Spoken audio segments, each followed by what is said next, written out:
이사야서 40장 31절 12월의 말씀을 암송하시면서 하나님 앞에 예배자로 나아가시겠습니다.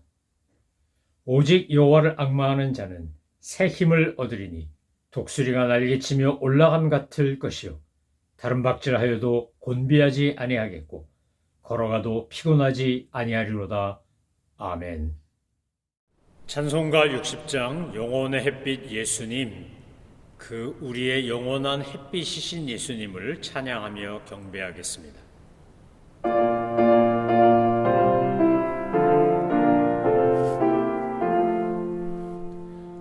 영혼의 햇빛 예수님, 가까이 비춰주시고 이 세상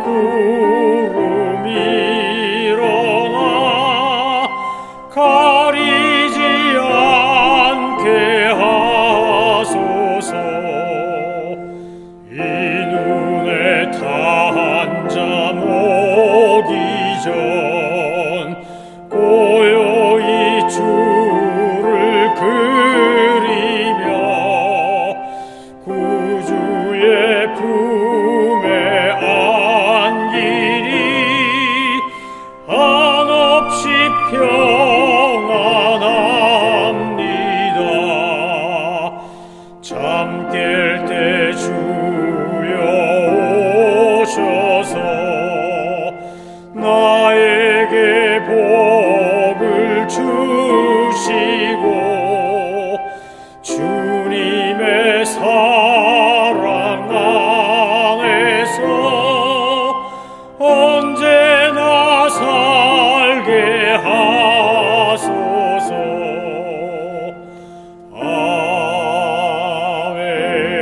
아멘. 하나님께서 오늘 우리에게 주신 말씀은 이사야서 45장 9절로 19절까지의 말씀입니다.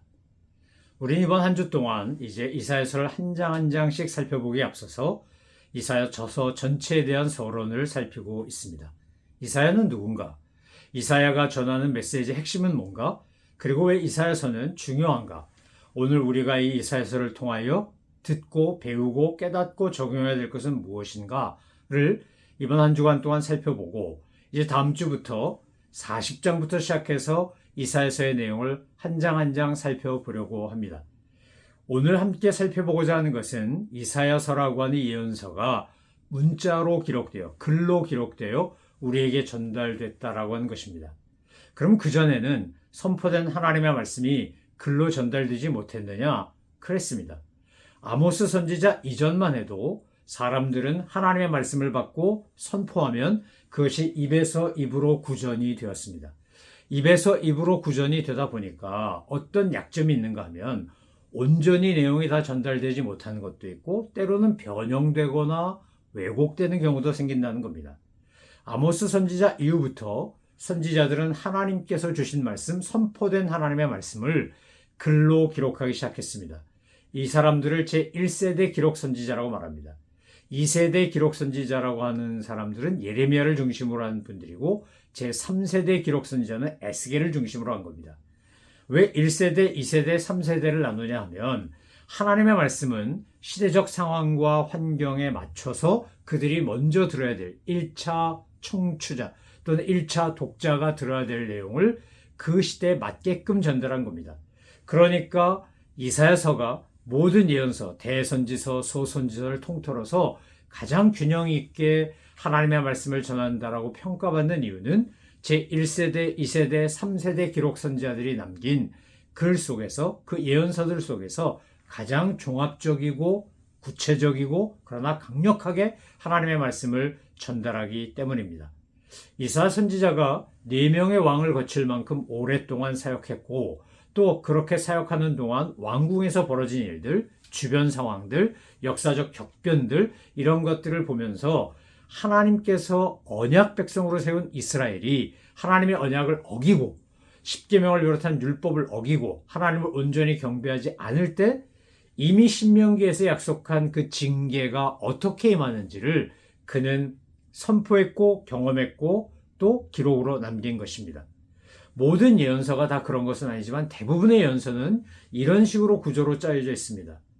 언약의 백성인 이스라엘 백성이 하나님의 말씀인 하나님의 언약을 받고 은혜를 받고 특별한 주님의 은총 가운데 가나안 땅을 정복하고 그 땅의 거민이 되었는데, 하나님께서 이미 신명기에서 이야기하신 것처럼 내가 내 명령을 지키면 복을 받고 내 명령을 어기면 저주를 받을 거라고 했던 그 내용을 정말 그대로 그들에게 적용하신 겁니다. 그것을 기록한 것이 이사야서고 다른 예언서라고 할 수 있습니다. 원래 선지자 이사야를 비롯한 예언자들은 제사장이나 왕과 달리 세습되는 분들이 아니었습니다. 왕이나 제사장은 일종의 세습제이기 때문에 아버지가 왕이면 아들이 왕이고 아버지가 제사장이면 아들이 제사장이 되는 그런 세습 체제였습니다. 그런데 그런 세습 체제에 있다 보니까 왕이나 또는 제사장들이 타락하고 변질되는 것이 너무 많은 겁니다. 그래서 하나님께서 이런 타락하고 변질되는 것을 막고 하나님의 말씀이 올바로 선포되도록 하기 위해 만든 제도적 장치가 선지자라고 할 수 있습니다. 사실은 선지자는 왕이나 제사장이 등장하기 이전부터 등장합니다. 첫 번째 선지자라고 말할 수 있는 건 아브라함입니다. 아브라함, 모세, 사무엘로 이어지는 왕정시대 이전에 선지자들이 있었는가 하면 나단, 갓, 우리가 알고 있는 엘리야, 엘리사, 이사야 이런 왕정시대 예언자들, 선지자들이 있었습니다. 예언자들과 선지자들이 하는 중요한 역할이 뭐냐? 하나님이 선택한 이스라엘 백성이 언약 백성인데 이 언약을 붙잡고 하나님의 언약대로 살아야 하는데 그 언약대로 살지 않을 때 그들에게 경고하고 깨우치고 회개하고 돌아와 하나님의 말씀을 따라 살도록 하는 겁니다. 그것이 선지자 또는 예언자가 하는 가장 중요한 역할이었습니다. 상대가 왕이 됐든 백성이 됐든 상관없이 하는 겁니다. 그래서 이사야서가 가장 잘 종합적으로 자세하게 그리고 강력하게 이 세 가지 구조가 잘 구성되어 있는데, 첫 번째, 모든 예언서가 다 그런 건 아니지만 이사야서 같이 이렇게 잘 종합적으로 되어 있는 예언서를 보면 크게 세 부류로 나눌 수 있는데 그 내용을 살펴보면 이렇습니다. 첫 번째는 하나님의 백성인 언약 백성이 하나님의 언약을 어기고 범죄하면 하나님께서 그것을 정죄하십니다. 두 번째, 심판을 예고하시고 심판하십니다. 세 번째, 그 심판으로 인해 고통당하는 이스라엘 백성들을 어느 날 갑자기 하나님께서 언약적 소망으로 회복시키고 구원하신다는 겁니다. 그러니까 죄를 범한 이스라엘 백성들, 악을 범한 이스라엘 백성들에게 하나님이 정죄하시고 심판하시고 그리고 그들을 회복시키시는 소망으로 구성되어 있습니다. 제1세대 기록 선지자인 이사야서가 가장 이어서 구성이 잘 되어 있고, 제2세대 기록 선지자라고 할 수 있는 예레미야는 나라가 망하는 상태였기 때문에 그 무엇보다 세 가지 중에 가장 많이 이야기한 것이 첫 번째와 두 번째입니다. 너희가 범죄했기 때문에 하나님이 이제 정죄하시고 심판하실 것이다. 나라가 망할 거다. 라고 하는 얘기를 예레미야는 외쳐야만 했습니다. 얼마나 힘들었으면 예레미야 애가에서 예레미야가 눈물 뿌려 정말 하나님 앞에 호소도 하고 백성들에게 탄식하며 절기도 하고, 그렇지만 결국 그들은 하나님의 언약을 어기고 멸망합니다. 반면에 제3세대 기록선지자라고 할 수 있는 에스겔은 이제 바벨론 포로에서 돌아와 예루살렘 성의 성전을 재건하고 하나님 앞에서 회복의 은혜를 경험할 거기 때문에 똑같은 선지자지만 에스겔서를 읽어보면 거기에는 하나님의 소망, 하나님의 언약적 소망이 많이 담겨 있습니다. 그래서 우리가 대선지서, 소선지서라고 5권, 12권을 구분하여 읽지만 사실은 아모스로부터 비롯된 기록 선지자들, 바꾸면 그 전엔 구전으로 하다가 말로 하다가 이것을 글로 남겨서 또 선지자들이 삶으로 보여줘서 그래서 하나님의 말씀을 따라 언약 백성이 회복되도록 하는 것이 선지서의 목적인 겁니다. 그래서 우리가 성경을 읽을 때 창세기부터 계시록까지 순서로 읽는 것도 좋고 또는 연대기적으로 읽는 것도 좋습니다. 연대기적으로 읽으면 어떻게 되는 겁니까? 연대기적으로 읽기 때문에 역사가 구약의 역사가 이렇게 흘러가고 신약의 역사가 이렇게 흘러가는구나 라는 것을 알 수 있다는 겁니다.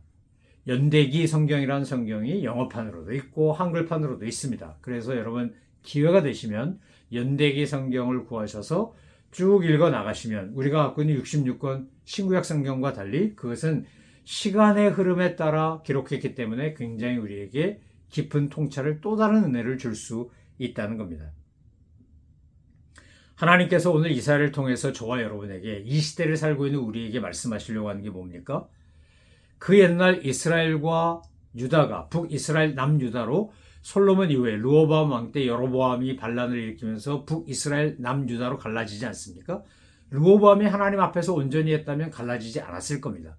다윗과 솔로몬이 다스릴 때만 해도 유다 왕국은 매우 강력한 왕국이었습니다. 거의 제국이라고 할 정도로 힘을 가진 나라였습니다. 그런데 르호보암과 여로보암 시대에 나라가 분열되고 그 위에 점점 쇠락하다가 마침내 북이스라엘은 아수르에게 멸망을 당하고 남유다는 바벨론에게 멸망을 당합니다. 최초의 제국이라고 할 수 있는 아스리아는 굉장히 강력한 힘을 가지고 지중해 연안을 다 제패하고 그 고대 근동 지방에 있던 모든 나라를 거의 다 정복하고 그들을 속국을 삼고 지배했습니다. 우리가 잘 아는 것처럼 사로운 이사라든지 사네립이라든지 이런 왕들이 아주 강력한 정복 군주였기 때문에 그때 북이스라엘도 그래서 사로운 이사에게 멸망했고 남유다도 사네립에게 위협을 당하며 풍전등화 위기를 겪지 않았습니까? 이사야는 바로 그런 시대에 활동한 겁니다. 그래서 이사야서를 읽어보면 앞에서부터 뒤에까지 읽어보면 1장부터 39장이 전반부고 40장부터가 66장이 후반부인데 전반부는 하나님의 범죄에 대한 정죄와 심판의 메시지가 많이 나오고 40장부터 66장까지는 소망과 회복의 이야기가 나옵니다. 오늘 함께 보려고 했던 이 45장 9절로 19절은 창조의 하나님, 역사의 주관자 되신 하나님에 대한 이야기를 하는 겁니다. 여러분, 하나님께서 선택한 백성, 언약 백성으로 선택한 사람, 오늘 저와 여러분도 하나님의 일방적인 은혜로 선택을 받고 하나님의 자녀가 된 거 아닙니까? 언약 백성, 이스라엘은 말할 것도 없고 오늘 우리도 하나님의 언약 백성은 하나님의 언약을 따라 살지 않으면 하나님은 반드시 그들이 거룩하게 회복되기를 원하기 때문에 정죄하시고 심판하십니다. 세상 사람 제멋대로 살고 마음대로 죄짓고 범죄해도 하나님 내버려 두시지만 언약 백성이 만약 그러는 건 결코 내버려 두지 않습니다. 왜 세상에는 제멋대로 사는 사람 저렇게 악하게 사는 사람 많은데 저는 아무 문제가 없는데 왜 나한테 이런 자꾸 문제가 생기고 어려움이 닥치는 거야? 라고 불평하시면 안 됩니다. 우리 안에 하나님의 역사의 간섭, 개입이 있다면 그것은 도리어 감사할 일입니다. 왜냐하면 그분이 내 아버지시라는 증거입니다. 여러분 이사야서를 1장부터 66장까지 읽어 나가다가도 발견하고 다른 예언서에서도 특히 발견하는데 에스겔서 같은 경우는 더더욱 그런데 정말 이해가 안 되는 게 이겁니다. 아니 범죄했고 악을 범해서 정죄당하고 심판받은 거 마땅한데 그런데 이들이 무슨 거룩하게 회복되고 잘하고 하나님 앞에서 경건하고 신실한 것도 아닌데 하나님께서 그들을 회복시키신다는 겁니다. 왜 그러지? 어떻게 이럴 수가 있지? 그 비결은, 그 이유는 뭡니까? 그것은 바로 하나님의 헤세드에 있습니다. 하나님의 긍휼, 하나님의 자비, 하나님의 은혜에 있습니다. 여러분 우리가 신앙생활을 하고 하나님의 은혜 가운데 살아간다라고 할 때 내가 무언가를 정말 잘해서 내가 아주 탁월하고 온전하고 거룩하고 경건하고 완벽하기 때문에 하나님의 은혜가 임하는 게 아닙니다. 우리가 은혜에 감격하고 감사할 수밖에 없는 이유는 내가 정말 스스로 생각해도 한심하고 문제가 많고 이상한 것도 많고 그럼에도 불구하고 하나님이 나를 그냥 사랑하신다는 겁니다. 왜 나를 사랑하시냐? 그냥 사랑하십니다. 하나님이 나를 사랑하기로 작정했기 때문에 사랑하십니다. 이사야서 40장부터 66장을 읽어 나가다 보면 정말 눈물 없이 읽을 수 없는 하나님의 그 헤세드, 하나님의 긍휼과 자비를 발견하게 됩니다. 정말 주님 앞에서 우리가 해야 될 건 그래서 온전한 경배와 찬양과 감사밖에 없습니다. 왜 하나님이 언약 백성들이 범죄하고 타락했을 때 그걸 못 견디고 정죄하고 심판하셨을까요? 하나님이 이스라엘 백성을 택하신 것도 우리를 택하신 것도 우리가 이 세상에서 빛과 소금이 되고 이 세상 사람들이 살아가는 방식이 아니라 하나님의 방식으로 살기를 원하시기 때문이라는 겁니다. 거룩의 능력, 선함의 능력, 아름다움의 영향력, 순결함의 힘을 보여주고 그렇게 해서 세상을 바꾸고 이 땅에 하나님의 영광과 나라가 임하도록 구하고 그렇게 주님의 영광이 하나님의 이름이 하나님의 나라가 오도록 그렇게 중간 역할을 감당하는 하나님의 파트너가 되기를 주님이 원하시기 때문에 우리가 죄를 짓고 악을 행하고 범죄하면 주님은 결코 그것을 용납하지 않으신다는 겁니다. 사랑하는 성도 여러분, 오늘 저와 여러분이 교회가, 성도가, 이스라엘이, 유대인들이 하나님과 언약적 관계를 맺은 것처럼 그렇게 관계를 맺은 존재라는 사실을 깨닫고 인정하고 알고 하나님 앞에서 우리가 거저받은 은혜, 예수 그리스도의 십자가의 은혜로 말미암아 죄사함을 받고 의롭다함을 받고 성령님 안에 있는, 예수님 안에 있는 생명의 성령의 법이 나를 죄와 사망의 법에서 해방시킨 것을 알고 감사하고 감격하면서 우리가 언약의 백성답게 살기를 결단하는 것이 오늘 이 시간 은혜에 대한 감사의 최고의 응답인 겁니다. 정말 은혜를 알면 우리가 어떻게 해야 된다고요? 그 은혜에 보답하려고 살아야 됩니다. 어떻게 보답한다고요? 언약의 백성답게 사는 겁니다. 날마다 거룩과 순교를 추구하고 하나님의 사랑과 은혜를 흘려보내고 내가 축복의 통로가 되고 은혜의 도구가 되어 하나님의 나라와 하나님의 이름과 하나님의 영광이 이 땅에 이루어지도록 내 이웃들을 섬기고 돌보고 그리고 모든 사람들이 볼 때 참으로 저 사람은 세상의 빛이야, 세상의 소금이야, 그리스도의 향기야 라고 말할 수 있도록 성령님 나를 그렇게 변화시키시고 나를 성숙시키시고 나를 통하여 영광을 받을 수 있도록 주님 사용하여 주옵소서. 우리 그렇게 기도하고 간구하면서 창조의 하나님, 역사의 하나님 앞에 내 존재를, 내 삶을 드려 주님이 나를 그런 도구로 쓰시도록 우리가 갈망하며 기도하며 구할 때 주님은 우리를 통하여 그런 놀라운 역사를 이루실 것입니다. 이스라엘 백성들이 바벨론에서 포로에서 돌아올 때 하나님이 고레스라고 하는 이방 왕을 쓰신 것처럼 오늘 우리도 주님이 쓰시고자 하면 얼마든지 쓰실 수 있다는 겁니다. 우리 주님 앞에 가기 전에 쓰임받은 하나님의 사람으로 하나님이 나를 귀히 여기고 쓰시고자 하는 거룩한 주님의 종으로 그렇게 날마다 성숙해가고 성장해가고 되어져 가시는 우리 모든 믿음의 식구들 되시기를 소망하며 축원합니다. 기도하겠습니다. 하나님 아버지, 이사야가 남긴 이 예언의 말씀을 읽을 수 있도록 그렇게 기록했기에 오늘 저희들은 기록 선지자들이 남긴 예언서를 읽으며 하나님의 뜻이 무엇인지, 하나님이 원하시는 것이 무엇인지를 알 수 있어서 참 감사합니다.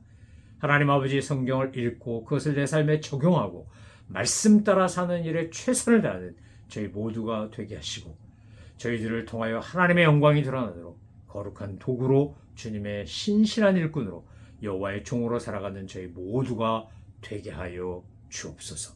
감사드리며 예수 그리스도의 이름으로 기도 올리옵나이다. 아멘.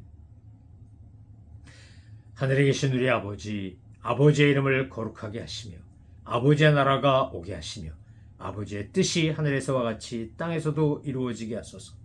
오늘 우리에게 일용할 양식을 주시고 우리가 우리에게 잘못한 사람을 용서하여 준 것 같이 우리 죄를 용서하여 주시고 우리를 시험에 빠지지 않게 하시고 악에서 구하소서.